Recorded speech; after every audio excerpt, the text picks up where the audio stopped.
Hello everyone, my name is Guy Pigville. I am the Savage Filmmaker. I make feature films, web series and shorts, and I'm here to give tips and advice to indie filmmakers about how to make those things.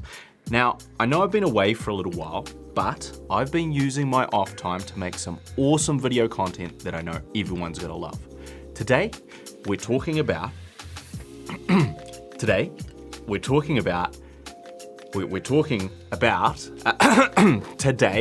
are talking about, you know, I don't even know what we're talking about. I'm just doing these videos about whatever piece of gear is relevant this week, stuck on this mindless, never-ending YouTube hamster wheel of content creation, and for what? For a few cents in advertising revenue? Thumbs up from an anonymous stranger on the internet? I mean, what are we doing here, guys? I used to be a filmmaker. I used to make movies. And now I'm arguing in the comments section about how many cores a computer needs. You know what? Screw you, YouTube. No more praying to the algorithm gods. No more niches. No more clickbaity thumbnails. No more content creation pissing contests. From now on, I'm doing this for me, okay? 2022 is about originality. It's about creativity and rejecting the YouTube status quo here once and for all. And I'm challenging you people to come on that journey with me.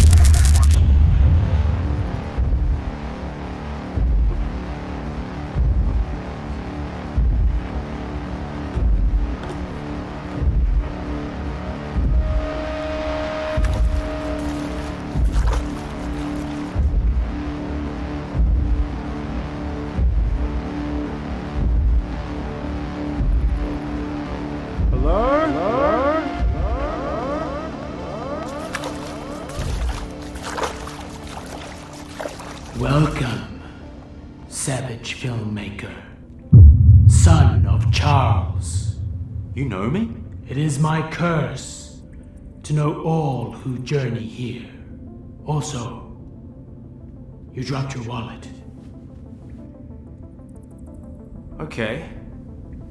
What is this place? A type of creator purgatory, where once promising YouTube channels go when they've not had regular updates. And you are... A lifetime ago, I too sought the life of a content creator. I even became monetized, but my popularity waned, and I was banished. Here, I have become a manifestation of the YouTube algorithm, guiding others to a treasure I cannot possess. I'm also a skull which is red, so naturally they call me Redtube. I think that name might be taken. What? Never mind. So, how do I get out of here? YouTube requires sacrifice. A soul for a soul. A sub for a sub. A like for a like. You must seek that which is in front of you. It is also that which you fear. Comparison videos? Comparison videos about Mac computers. No!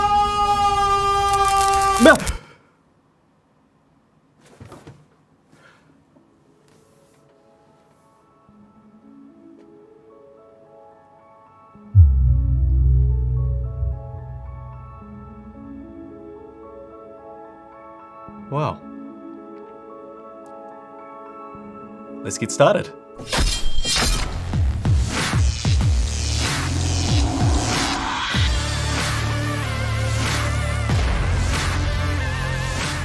It's a question as old as time itself. Can a laptop computer really beat a desktop? Can the almost best Apple Intel Imac currently on the market be beaten by the almost best M1 Max?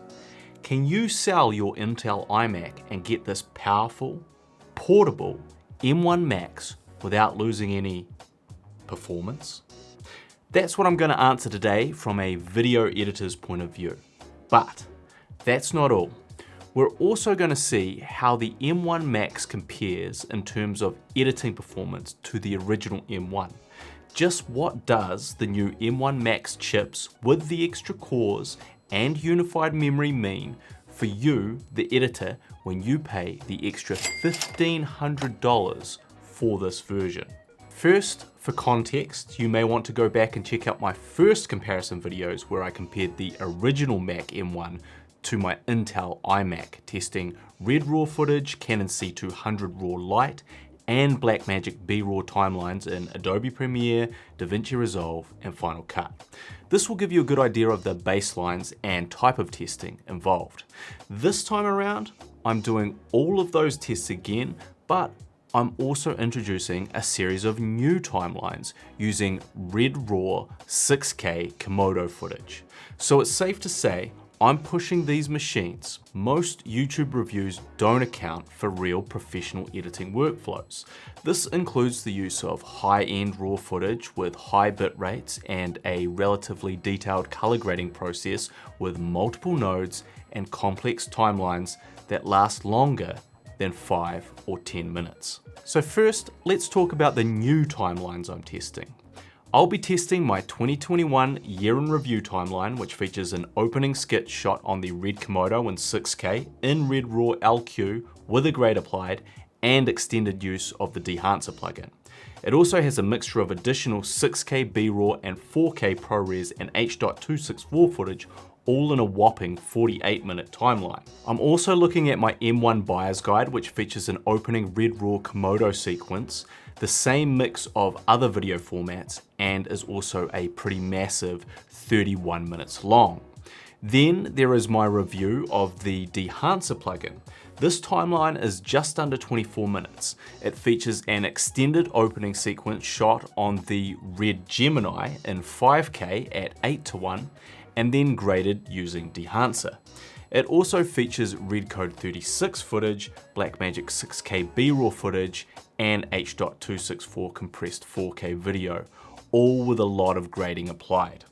And finally, there is my Blackmagic Pocket 6K Pro long-term review. This is 18 minutes long and features another opening short filmed on the Red Gemini at 5K 8:1 and the same mix of other codecs as the other three timelines.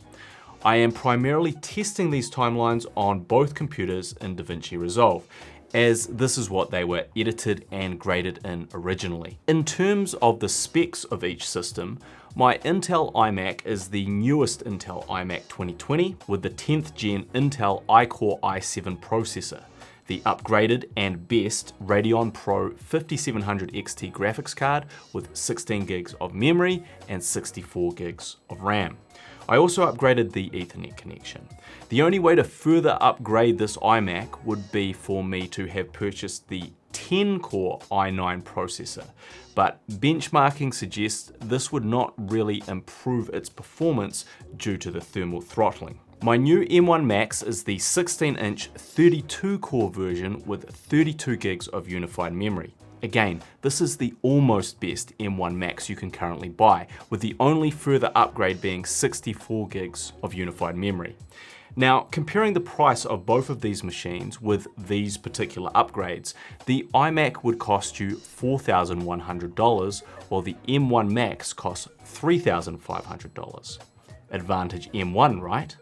Well, that's only if you choose to let Apple themselves upgrade your RAM to 64 gig with the Intel Imac. If you choose to do this yourself and buy third-party RAM through Amazon, you'll end up saving around $400 to $500. And I will leave a link in the description to the RAM I purchased to make those savings. Which means the cost of each are now almost the same. With the iMac, you get extra USB 3 ports and a 27-inch screen. With the M1 Max, you get an extra Thunderbolt port and an extra HDMI port, but no USB 3 ports and no high-speed Ethernet connection. The iMac's 27-inch 5K liquid retina display is obviously bigger than the 16-inch MacBooks, but the 16-inch display is definitely better quality. And of course the M1 Max is portable, whereas you won't be lugging around your iMac to your local Starbucks as you pretend to work while actually people watching and sipping on your chai latte. So there's pros and cons to both computers, without a really definitive winner in terms of value and or hardware advantages. But let's get down to what really matters: editing performance.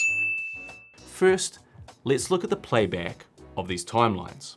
So just so you can see the setup here, I have the M1 Max here and I'm recording the screen, I'm recording myself, and I'm recording here on 4K. So no screen recording today, because I want to make sure that all the tests are not compromised by that. Okay, so now we're looking at the M1 buyer's guide in Resolve. Currently, we have quite a heavy grade on this one. It does not have any of the dehancer plugin effects like the other two. So in theory, it should actually export out a little bit quicker because we're not dealing with a whole bunch of film grain and stuff like that. But we still do have some denoising going on and a little bit of post sharpening and, you know, a few different layers of our color grade here. So there's still a fair bit going on. And if we just see if we can play it back now, and I'll just double check the settings. Yes, we're at UHD. And if we try and play this, you can see 18 frames, 24 frames. It's saying it's 24 frames, but we're actually getting a lot of stuttering. It's not really playing smoothly. So this is red Komodo footage. It is struggling, but of course, if you're just wanting to play the footage, so if we take that effect off and just see if we can play it now, we can see we're actually getting very smooth playback, and this is just with a LUT on now, but essentially we've taken off all the effects, all the grade, everything, and we're just playing through, and now we're not having any issues whatsoever. So it can, the M1 Max can play these, you know, this 6K red footage, and it can do it quite well as long as you're not applying these heavy color grades. If we put that back on and we go down to our 1080 timeline, let's see if we can play that. So again, nice smooth playback, and now this is with the full grade on. We've got some overlaying stuff here, and it's also playing really quite well now. So what we're now seeing is, yeah, I think the sort of the power of the M1 Max is we're now getting some really nice playback at least a 1080 timeline. It's struggling a little bit through some of this heavy effects stuff that I've got going on here. But then we get back into the normal footage and it's playing back like really quite smoothly.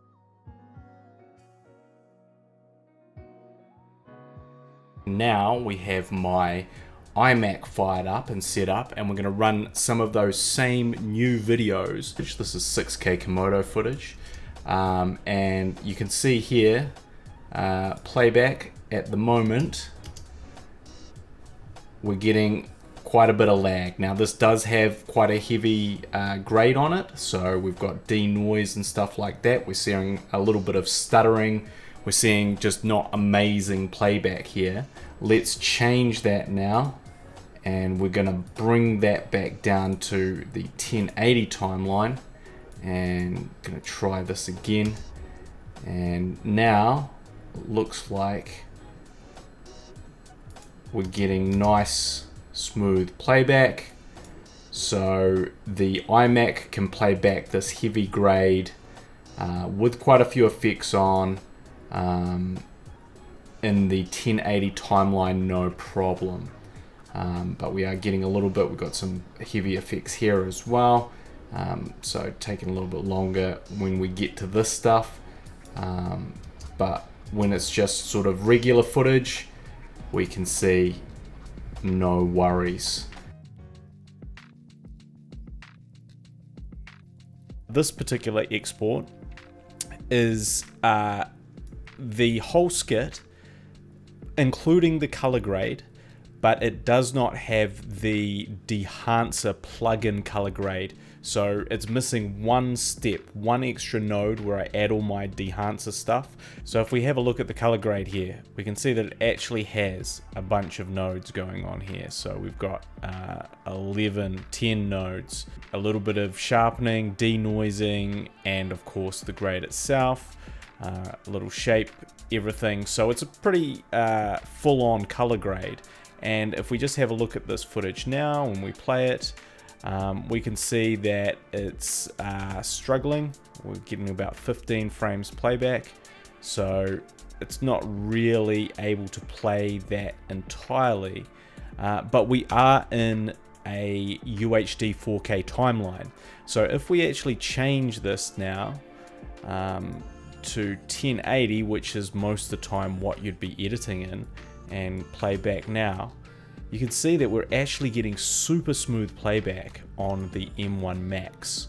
So this is playing back like super clean with denoising applied, which is a big deal, and sharpening, and a bunch of nodes, and it's just playing back super smoothly. So this is probably the most impressive thing I found about the M1 Max, is its ability to sort of play back this in 1080, because there's a lot going on here. So the fact that we're not dropping frames in this version of the timeline is pretty awesome.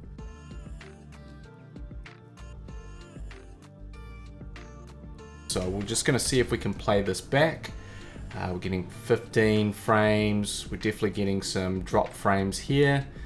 This is in the 4K timeline. So what I'm going to do is we'll drop that down to 1080 timeline and see if we can get smooth playback in 1080. And yeah, it looks like we can. It's playing back pretty well, pretty smoothly. Yes, we are dropping a couple of frames, but it's not too bad, and that's pretty impressive for a little bit of noise reduction and a pretty intense grade. What we can see, generally speaking, is that there is very little difference in terms of timeline playback between the iMac and the M1 Max. Both machines can play back 6K red Komodo footage in a 4K UHD timeline.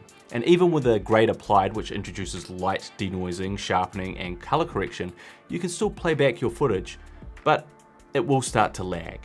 When you switch to a 1920 by 1080 timeline, which is probably what most people edit in, you'll get quite good quality playback on both machines. But as soon as you introduce heavy effects work using a plugin like Dehancer, which uses very graphics intensive effects such as film grain, you will not get any kind of smooth playback on either machine. And what we can see is now we're in this Dehancer section. We're not getting smooth playback because we're adding all this film grain and bits and pieces, so it's not playing back very smoothly still. It's a little bit stuttery and jerky. This is not really a huge surprise, given that this is something that even the beefiest computers will struggle with. This type of effect just can't really be handled in real time regardless of what you set your playback resolution to. What is very encouraging to see is the power of the M1 Max, which has certainly dramatically elevated its ability to play back raw high-resolution footage. The fact that you can edit a timeline in 4K with red raw footage and even apply some grading to it and still get a smooth editing experience is extremely impressive for a laptop. And the fact that I couldn't really notice any difference in playback between the M1 Max and the iMac shows you just how good the M1 Max is. It should be noted that this is where the original M1 immediately came up short, as it was rarely able to play back this type of footage in 4K and often struggled in only a 1080 timeline as soon as grading was applied. But now using the M1 Max, if we're comparing the playback and editing experience, I would call this a tie. So yes, in terms of playback and timeline performance, this M1 Max is going toe-to-toe with my desktop and absolutely holding its own. But now we come to rendering, and here's where things start to get really interesting because a lot of these results were incredibly mixed and flipped back and forth depending on what type of footage was being rendered and the actual type of effects that had been applied to that footage. Now, I'll be completely honest, even with the iMac's souped up 5700 XT graphics card, I kind of expected the M1 Max to really come out in the lead here with its twin encoders and decoders to assist with rendering. But honestly, that wasn't really the case. And this is definitely a situation where YouTube hype may have exaggerated my own expectations. The first and longest video, my Christmas 2021 year in review, which is an almost 50-minute timeline, shows that the iMac 2020 finished just under 2 minutes faster than the M1 Max. What was interesting is that the Komodo footage in the Christmas short that opens the video took longer on the M1 Max to render, but the rest of the video took longer for the iMac to render. So in effect, the M1 Max caught back up by the end of the timeline. When I exported just the opening Christmas short by itself, you can see that the M1 Max was almost 2 minutes slower than the iMac. But when I exported that same short without using the Dehancer color grade process, although the iMac still finished faster, the difference was only 21 seconds. The second test, the Mac M1 Buyer's Guide, is a solid 30-minute timeline, which also started with a Komodo short and included multiple layers and green screen compositing. In this case, the M1 Max finished about 1 minute faster than the iMac. This was the only time the M1 Max beat the iMac in this round of tests. But when I exported the opening Komodo short just by itself, the iMac managed to render it approximately 1 minute faster than the M1 Max. So once again, the M1 Max was catching up, rendering the more compressed footage later in the timeline. The trend remains similar for my Dehancer review, which clocks in at 23 minutes. Now this video features a long 6-minute opening short which features very heavy grading using Dehancer. It also features red raw footage examples graded with Dehancer throughout its runtime. And as you can see, the iMac finished 4.5 minutes quicker than the M1 Max. And when I exported the opening short film by itself, the iMac was still about 3 minutes quicker than the M1 Max, finishing the export in 13 minutes and 46 seconds, while the M1 Max took 16 minutes and 57 seconds to render the 6.5 minute short. My final timeline test was my eulogy for the Pocket 6K video at 18 minutes, which featured 5K Gemini footage for the opening short along with the same mixture of other codecs. In this video, my Intel still came out on top, but by only 10 seconds. This was one of the few timelines I did not use the Dehancer plugin as part of my grading process, and I think this led to a much closer result. Add heavy grades and film grain, and the Intel Imac pulls ahead. Use more basic grades with less effects, and the M1 Max keeps up. Now let's take a look at some of the other tests I ran in my previous video. Looking at some shorter red code raw timelines, the M1 Max is finishing a little slower than the iMac, even with only a basic LUT applied to the footage. The same is true when using Canon's C200 RAW Lite, although there is only a few seconds in it. When we render the Canon's compressed footage, we can see the M1 Max's render timelines are slightly quicker, and the same is true of the ProRes timeline, although again the difference between the two machines is marginal. However, looking at a series of timelines using exclusively Blackmagic B-RAW footage shot on the Pocket 6K Pro at 12:1, we see that the M1 Max is quicker in all of the timeline tests, which is very interesting. For Adobe Premiere users, who still may be the majority of you, I also decided to run some of these same tests in the latest version of Premiere, which they claim is now very well optimized for the M1s. With the exception of the Red Gemini timeline, Davinci Resolve rendered these timelines much quicker, sometimes embarrassingly so. This just reinforced my opinion that Premiere, for all their updates and claims, are still way behind the 8 ball when it comes to maximizing the performance of the M1 chips. And what about the original M1? How much better performance are you getting when you pay over $1,500 more to upgrade to an M1 Max? Well, in a few instances, the render times are similar, but in most timelines, you will see that the M1 Max finishes around twice as fast. When you look at the B-raw 6K footage, the performance increase is even more dramatic. Edits that would usually break the original M1 are now eaten for breakfast by the M1 Max. So if you find that your original M1 has been choking on the footage you edit with, then yes, the M1 Max will most likely provide the boost you need. So what can we ultimately take from all these tests? First, the bad news. Basically what we can see is that despite the M1 Max having all those cores and unified memory and twin encoders and decoders and the revolutionary M1 Max chip, all these innovations when dealing with raw codecs are still not as effective as having a good old-fashioned dedicated powerful graphics card. It's just that simple. However, when dealing with compressed video codecs like the Canon's MP4 or XFAVC footage, or any type of native ProRes footage, then the M1 Max encoders begin to shine through and it does outperform the Intel Imac, albeit maybe not by that much. Also, whatever optimizations have been made for the M1 Max by Davinci Resolve, it's clear that the Max absolutely loves Blackmagic B-raw footage.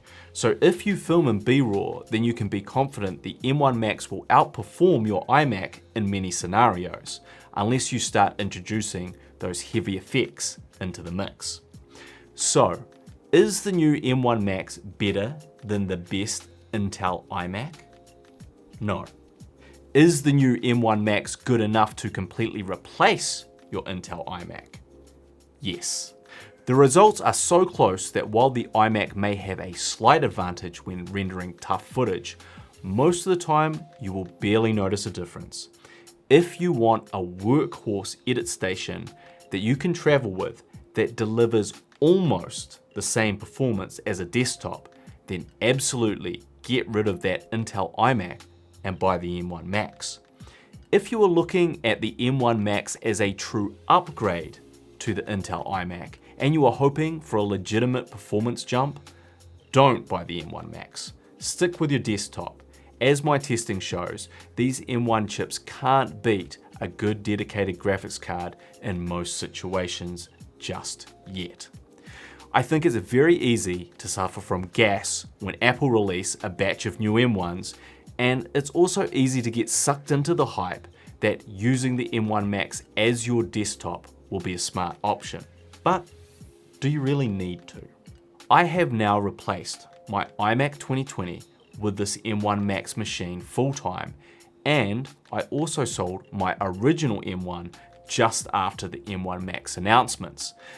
But when I sold my Intel iMac, I brought a new M1 Mini to use in my studio. So what have I really achieved through all this computer buying and selling and buying again? Essentially, I replaced my stationary editing desktop with a more portable editing desktop, which is slightly worse.